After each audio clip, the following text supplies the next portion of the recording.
Alright, today's lesson is on measures of relative motion, and this comes up a lot in the fact that we are talking about z-scores.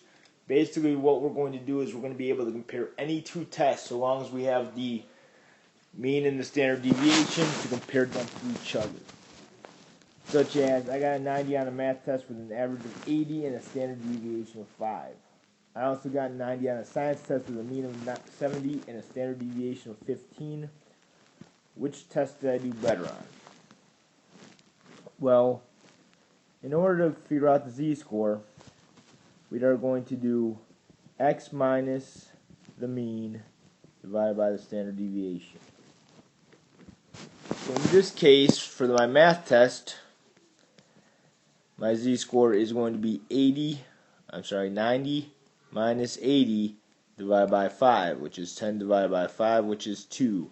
Which means I was 2 standard deviations above the mean. For my science, I'm going to do 90 minus 70 divided by 15, which is 20 divided by 15, which is 1.3 repeating. So in the grand scheme of things, which test did I do better on? Well, being 2 standard deviations above the mean is better than being 1.3. Let's say we have a score of 50 where the mean is 70 and the standard deviation is equal to 9. Of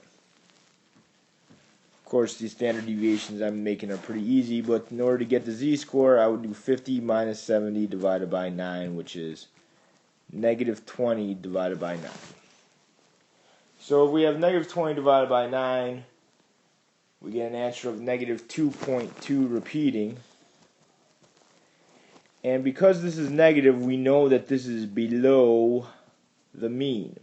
Anytime you have a negative z-score, that is below the mean. We're basically, by doing the z-score, what we are doing is we are doing a linear transformation like we talked about in chapter number 1.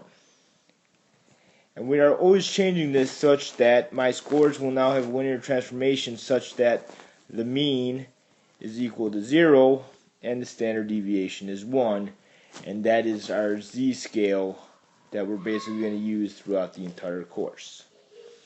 Alright, so a nice quick video for the start of chapter 2, and that's it for now.